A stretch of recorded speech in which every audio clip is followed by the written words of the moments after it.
Hi, I'm Curt Doolittle for the Propertarian Institute. This is just a brief introduction to me. Uh, my, if my rather unsavory reputation hasn't already driven you away, anyway, uh, partly deserved reputation. My name is Curt Doolittle. I'm the founder of the Propertarian Institute. I've been a serial entrepreneur for most of my life, mainly in the Seattle tech industry, but that's not really true. I've built companies in the Boston area, in Seattle, around the United States, in Canada, in England, and in certainly Ukraine. So I built companies around, or bought companies and reformed them or something in all those places. My The underlying degree is actually because I'm an effete snob of nth degree, which is one of the reasons I think I get a lot of flack. Is that I have a fine art and art history degree, which if you wanna you want to virtue signal snobbery is about the you can't really get a degree like that anymore. You can't really understand. I mean, they've tried to purge Western civilization's high arts and high letters from nearly every aspect, but I have one, and one of the courses I hope to teach here, which I've already laid out, I just have to record it, is the history of art, and I'm doing that from the history of art of the position of art theory, which is how to judge art, because there is a science to judging art. Yes, there is. I'm sorry. I went to a traditional high school, grew up in a small town in upstate New York, which wins the award for the most attractive rural town in America every so often. It's sort of frozen in 1914 as a little Victorian town on a lake,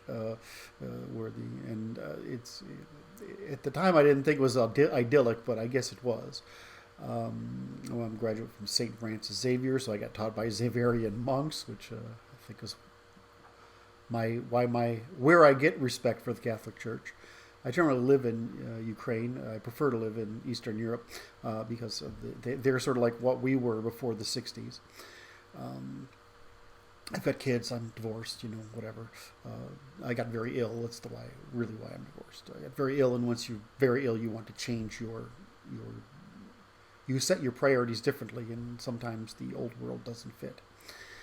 Um, uh, but the real answer is that again, I practice basically what we would call philosophy or philosophy of science in certain areas, and uh, and I love the business though. I love business, and I built businesses to fund my addiction to philosophizing, let's say, and and so the this is I need the two of them to keep together, and usually a significant other to keep me out of trouble.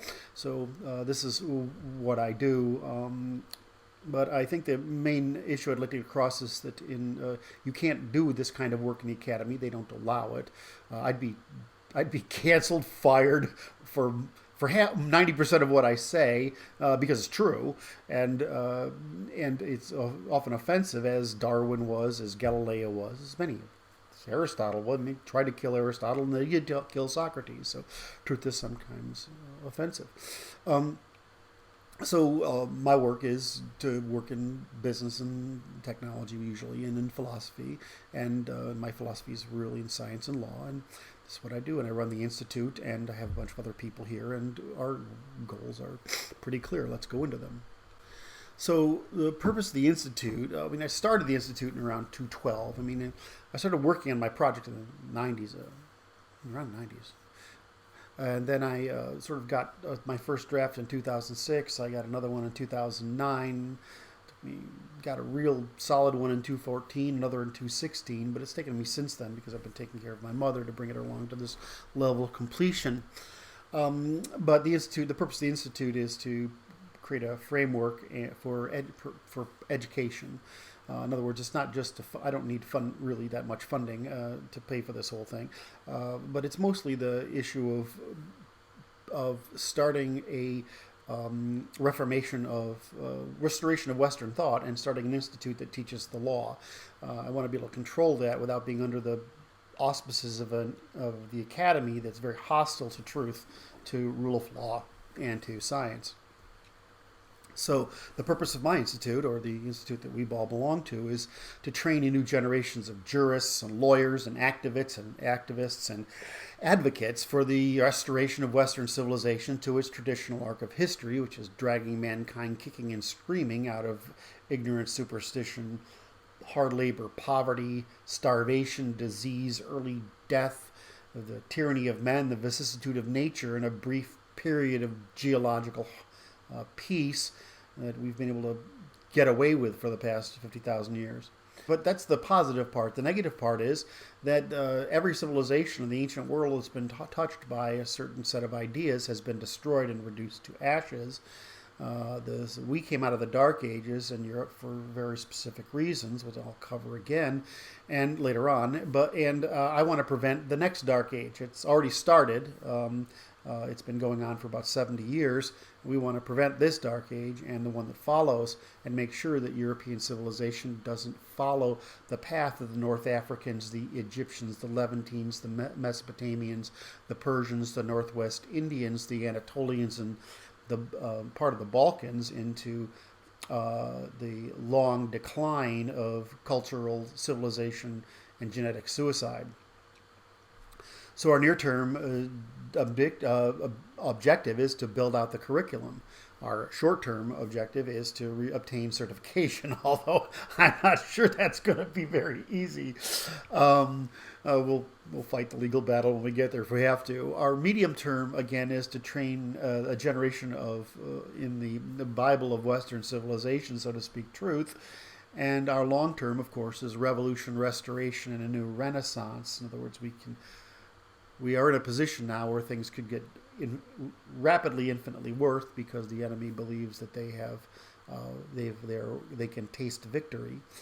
But if we fix this, and we can, I mean, there's mostly the problem is around economics and fraud. So we can fix most of that.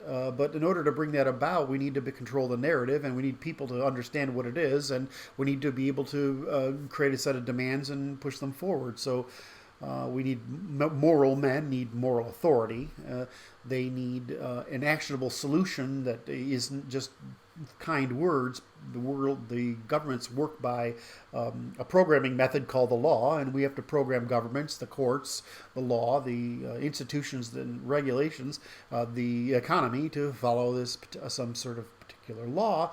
And if you haven't, I've sat down and written a constitution of that granularity, of greater precision than the American Constitution. And I'll tell you what, if you haven't written a constitution and you have an opinion about how things were run, you really need to try it, because it's one of those things, like, you can tell yourself you understand something until you write it down, and once you start working on constitutions, you realize you don't know anything. Or you live in a world of imprecision, the same way that sort of, people who work with digital phones think they understand the first principles that made them possible. You don't. And so then what, but even if you have that solution, what's the plan of transition? How do you get from where we are to where we want to be? And lastly, you need a means of revolution. I don't mean revolution like burn the place down. I mean like forcing the government to reform, because governments never voluntarily reform. The traditional European method, or the traditional British method or Anglo method, is that we are very clear that there's a contract between those who we hire to govern and under the rule of law, and that they tend to abuse that rule of law until the point where we have to have a reorganization. And so their method of reorganization is really revolt of some sort. It can be one like the English Revolution, or it can be like the American Revolution, or it can be one like we had or earlier in our age, like the Civil War, or it can be another one that was a little more peaceful, like we've had in the 20th century with some of our legal reforms. So we need a method of revolution by which we raise the cost of the status quo until the solution is more preferable to the chaos. Now, you realize that my solutions are extremely preferable for everybody except the people who are parasites, which is the financial sector, the academy, the media, and large parts of the state. Not all of the state, but large parts of the state. So we can fix this issue relatively easily, and especially we can fix the economy but we need to have a means of doing it. So my job is to produce that moral authority, a solution, a plan of transition, and a method of revolution to force that compromise we call reorganization, but might have to result in peaceful separation. There's a lot of depth behind what I'm saying here. There's quite a bit of to understand about mankind, about understand where mankind is right now in the long history of human evolution, and understand that the agrarian period is over and that we're going through a period of transition. This transition is natural. We've just let it get out of hand, and the same way that the Romans let it get out of hand, and we can stop it. So in other words, I'm imitating the founders, and really what I do is legal. It's legal in the law. It's even stated, but it's also implied. It's the country is founded by a declaration, which is a suit against the state, a set of arguments, which we call the Federalist Papers, a couple of books in there, and largely the Constitution, which proposes a solution. So if you look at what I'm doing, it's just repeating the work of the founders, which is repeating the work of the English revolutions, which was repeating the long history of the Indo-European people, Western Indo-European people. Unfortunately, we are deprived of India's history too much to realize how they solved the problem or didn't in their history. And it's useful understanding that we're both Indo-Europeans. We solved the problem somewhat differently because different circumstances, and same goes for the Persians. They had a different problem, and if you look at it, the Persians had the biggest problem, then the Indians, and then us. We had the easiest problem to solve for historical reasons, so it's a little easier for us to continue the Indo-European group strategy. But we have to produce that and reform our existing constitution, and we have to do it in a way that preserves the country as a going concern. I won't get into that, but you want to prevent the harms that come from revolutions because they're easy, and the English generally do. And we need to prosecute our enemy more vigilantly, even more vigilantly than we did by removing the Muslims from Spain, the Jews from England, the Ottomans from the Balkans. Those things were all necessary because they were participating in this particular thing that has dragged down every civilization. So the Institute's mission is to make this understood, to pursue these goals, and to train a group of people who can bring it about. And I don't know, the Jesuits did it. I don't know why we can't. Anyway, all right. So I'm Curt Doolittle. I'm going to be giving these talks, as you can see from my previous videos. The method is pretty much complete, and so I'm working you through it now that my 15-year or 20-year project is sort of done. Anyway, I hope you enjoy this. I hope you enjoy this kind of subject matter, and I hope you stay with us. Thank you very much, and take care.